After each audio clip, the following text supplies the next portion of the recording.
Hello friend, आज बहुत दिनों के बाद हम फिर से वीडियो बनाना स्टार्ट किए हैं।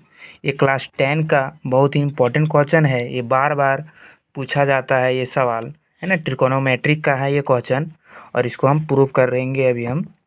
तो कैसे प्रूव करेंगे बच्चों? बहुत ही आसान तरीके से हम लोग प्रूव करेंगे। देखते हैं। ये इसको हम LHS बोलते हैं और इसको हम RHS बोलते हैं। LHS का मतलब लेफ्ट हैंड साइड और RHS का मतलब राइट हैंड साइड। हम LHS को ही आगे बढ़ाएंगे। तो कैसे लिखेंगे बच्चों? 1 प्लस साइन ए और 1 माइनस साइन ए। अब क्या करेंगे? इस तरह से जब रूट में रहता है और इस तरह से हम आगे बढ़ते हैं तो सबसे पहले हम इसको रैशनलाइज करते हैं, जिसको हम परिमेयकरण बोलते हैं। तो 1 माइनस साइन ए, तो यहाँ पे इंटू करेंगे, माइनस है तो इसका परिमेयकरण करेंगे तो ये नियम है, इसका साइन बदल जाएगा, 1 प्लस साइन ए हो जाएगा। और यहाँ पर भी 1 प्लस साइन ए हो जाएगा। ठीक है बच्चों, आगे बढ़ते हैं। रूट अंडर 1 प्लस साइन ए और 1 प्लस साइन ए, इसको जब इंटू करेंगे तो 1 प्लस साइन ए का होल स्क्वायर हम लोग बोल सकते हैं। दो चीज़ है तो दोनों को गुना करेंगे तो होल स्क्वायर हो जाएगा। अब क्या है? 1 माइनस साइन ए और 1 प्लस साइन ए। तो बच्चों ये फॉर्मूला आपको लोग को पता होगा अलजेब्रा का कि a माइनस बी और a प्लस बी का फॉर्मूला होता है ए स्क्वायर माइनस बी स्क्वायर। ये फार्मूला को हम यहाँ पे सर्कल कर देते हैं ताकि अच्छा से समझ में आ जाए। तो क्या करेंगे? ए स्क्वायर यानी कि 1 का स्क्वायर माइनस साइन स्क्वायर ए। अब आगे बढ़ते हैं बच्चों।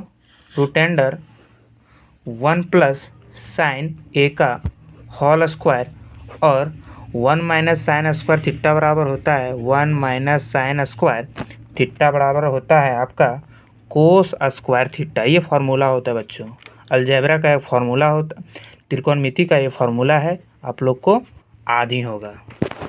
तो 1 माइनस साइन स्क्वायर थीटा बराबर क्या होता है बच्चों? Cos square theta. फिर से आगे बढ़ेंगे बच्चों।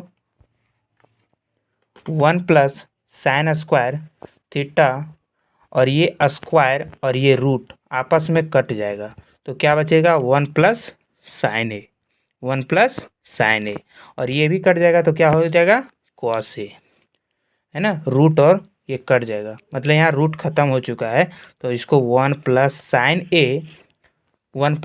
ए इंटू कॉस ए। अब क्या करेंगे बच्चों? इसको अलग अलग कर देते हैं। अलग अलग कैसे करेंगे? अलग अलग 1 बटा cos A plus sign A into cos A. अब देखो त्रिकोणमिति का एक और फार्मूला होता है 1 बटा cos A is equal to sec A. 1 बटा कॉस ए का क्या होता है? सेक ए। और sign A into cos A का फार्मूला होता है टेन ए। ये भी एक फार्मूला होता है त्रिकोणमिति का। बस प्रूफ हो चुका है बच्चों। 1 बाई कॉस ए का होता है सेक ए, तो हम सेक ए लिख देंगे, और plus sign A into cos A का फॉर्मूला क्या होता है? टेन ए, तो टेन ए लिख देंगे। अब देखेंगे कि यही हमको प्रूव करना था, sec A plus ten A. I hope ये वीडियो आप लोग को समझ में आई होगी। Thank you.